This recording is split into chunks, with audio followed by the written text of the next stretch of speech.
Well, hello. What are you doing?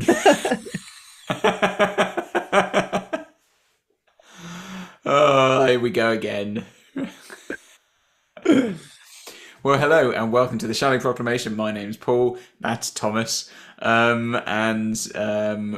are on the final episode of the Celestial Toymaker, the final test, in fact. Did you just dab? Yeah.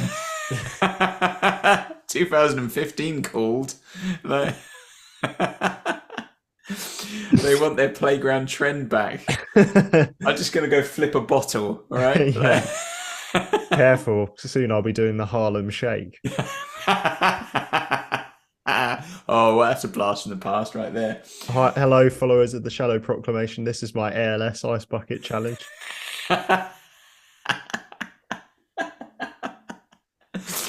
Oh, man. Oh, we've lost it. We have genuinely lost Completely lost it. Yeah. So we're on the final episode at the final test. Hopefully it won't be too testing for us. We've kind of enjoyed it so far. I mean, we've watched 75%. We definitely enjoyed 50%. The last 25% we struggled with because we had a few issues with the technology. Yeah. That may have contributed to our lack of engagement. Felt like everyone was talking at once in the kitchen. Too many. Too many cooks. Make light work. No.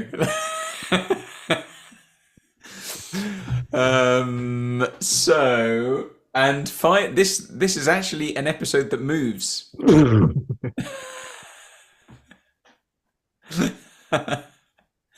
Yep.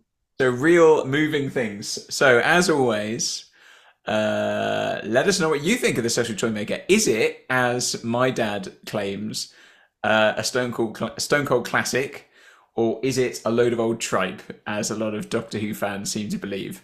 Let us know what you think in the comments. Give us a like and a subscribe. And enjoy. Now, they believe that this might be actual footage from the previous episode. Oh, okay. Have to hurry. Because sometimes they would reshoot it. But they think this is just actual footage because apparently it syncs perfectly with the audio. That's interesting. That's pretty compelling evidence, isn't it?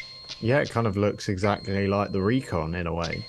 The Recon, do you think the Recon just used the same thing and flipped it round a bit? And it probably did, although the hand here looks a bit more realistic. At this rate, I wonder how they did that. Game long before Stephen and Dodo it's like it's double exposure or something, isn't it? Having you. That's quite a nice creepy touch, isn't it? Like having beds with their names on ready for them in the doll's house. There's something very nightmarish about this whole setup, isn't there? Yeah, the kind of childlikeness of the games and the toys and the settings gives it that kind of horror feel, doesn't it? Yeah, it is a little bit like Squid Game, isn't it? Yeah. You're next. Hooray! I won! Yarrow! Hurrah for me! Yarrow!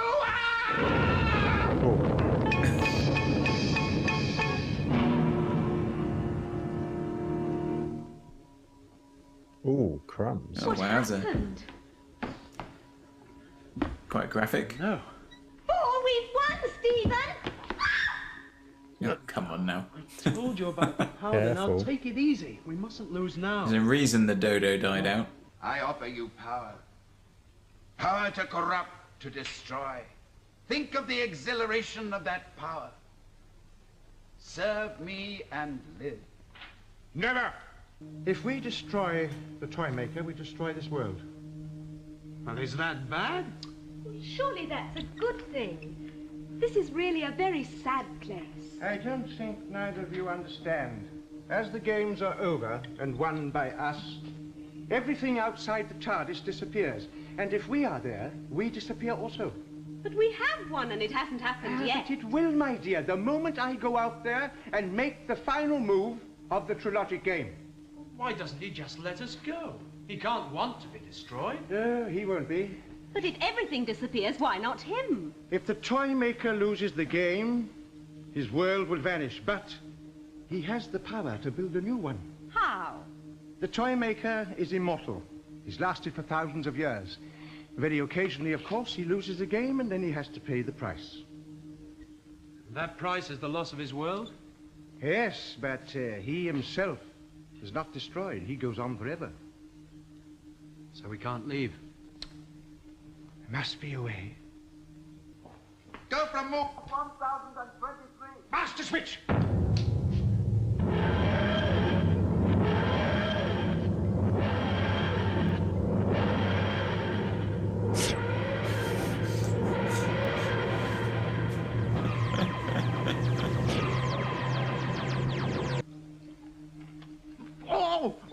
Doctor, what's wrong?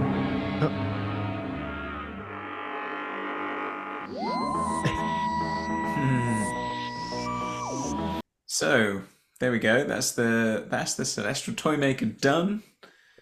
Final Wow. part there. Nice. Like I said, good to have some moving footage again. What are your thoughts on that then, as a sort of final part and conclusion to the whole story? I think to me, it felt like a flawed masterpiece, is what I'd say. We'll start with the positives. I think that ending was very good, actually. I really liked the dilemma that it created, and that it's just a great bit of storytelling, in the sense that you genuinely can't see any way out of it.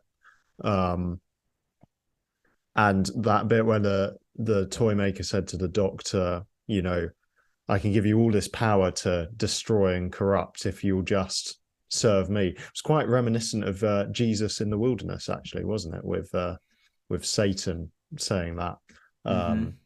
So that was very well acted and well done. And then the way it was resolved was a little bit kind of classic Doctor Who fashion.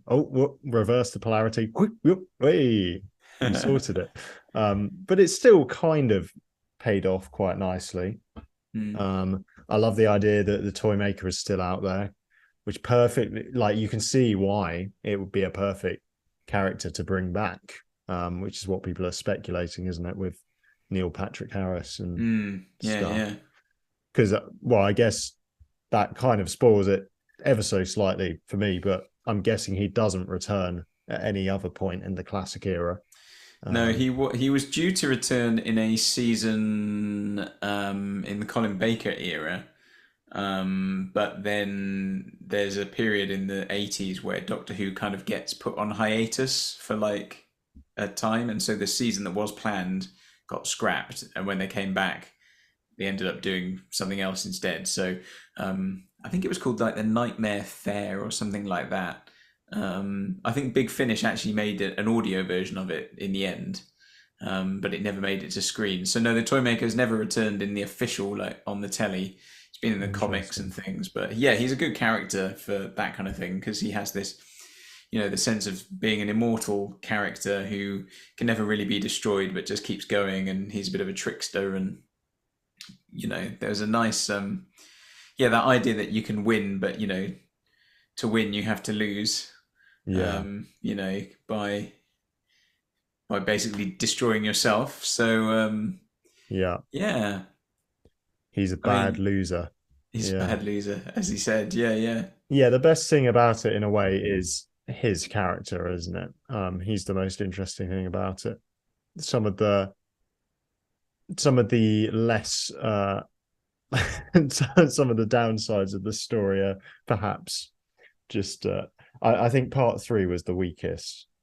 It was hard to tell because of the recon, but it just felt a little bit chaotic and without any sense of direction. But you were right, I think, to say that the setting has this kind of nightmarish feel to it. So even if it doesn't always maybe come off, it's a shame some of those earlier episodes aren't there, because it'd be good to see some of those moving, because there's a lot of interesting ideas with the games and the, you know, the dolls and the playing cards and things. It's a bit Alice in Wonderland-esque, isn't it, in places? So I quite like that. And it has got that kind of, like you say, nightmarish Squid Game horror type feel to it. And I mean, when Cyril slipped off the kind of triangle and fell on the ground and was electrocuted, I mean, that shot of his body on the ground is horrendous. Pretty bleak, isn't it? So thanks. I don't know if I quite felt in Stephen and Dodo a sense of terror at what they were experiencing. I think they're No. good actors, and I think they've conveyed it in other stories, but it would seem to me that that situation would be very high pressure. You know, you're doing these games, and the sense that you can die if you get it wrong. I was expecting kind of, you know, sweating, like shaking, kind of, but they seem to be quite enjoying some of it. I think guess they that's don't want to definitely keep it too that's dark. definitely a fair criticism. A little bit, are a bit jovial about it, but we kind of said that at the first episode, didn't we? That, you know, Dodo is very kind of, or no, I think we said it in the arc, didn't we? That it's literally her first step out of the TARDIS, and she's just, you know, carrying on as if she's been doing it forever. There's no sort of sense of, you know, properly making the character have to get used to what she's doing. Yeah, it's And you almost would like have they've thought, slotted her in a little bit. yeah. So, but Because no, I mean, she is kind of the first long-term companion since Vicky, isn't she? In that, alongside Stephen. yeah, because obviously we had, Vicky went in the Mythmakers, then we had the 12 parts of the Dalek Master Plan, and into the Massacre. She appeared at the end of the Massacre, didn't she? Final episode. So that's sort of 16 episodes, which is sort of 3 or 4 stories worth, isn't it? Depending on how long your story was. So, yeah, I mean, Sarah Kingdom, Brett Vian. Oh, and Katerina. Yeah. Yeah, remember her? Oh, yeah. So, it's been a funny old season. Bit of a change of tone from the Dalek Master Plan and the Massacre since Dodo's arrived and we've had the arc and this. It's felt a little bit different, but Yeah. enjoyable still. Yeah, very enjoyable. Yeah. So yeah, let us know in the comments what you think of the Session Toymaker. You know, is it great or is it just pants? Or is it a flawed masterpiece? Is it a flawed masterpiece? What did you think of the bit at the end with the sweets as a cliffhanger? I mean, it's an odd choice. I mean, I know where it kind of leads us into the next story. So, but it's a strange. It's not exactly the most perilous of cliffhangers, is it? Like...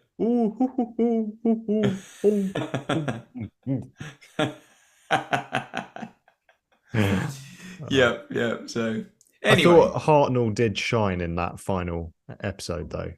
Well, yeah, actually, it is an interesting story, isn't it? Because he doesn't have a lot to do for 2 episodes when he's invisible and mute.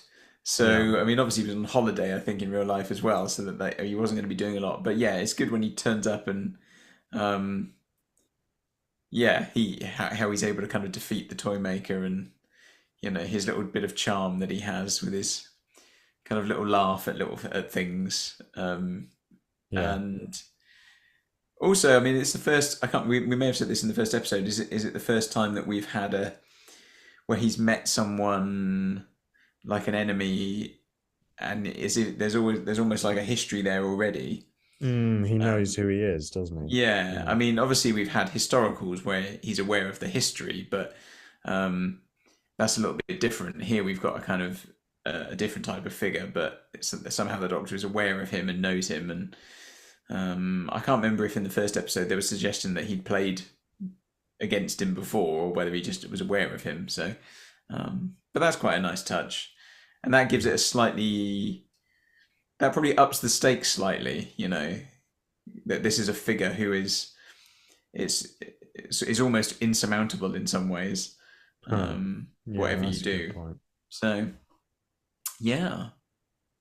But I enjoyed it. I think good one there. So, should probably wrap it up there. Do you think? Go for it. Yeah.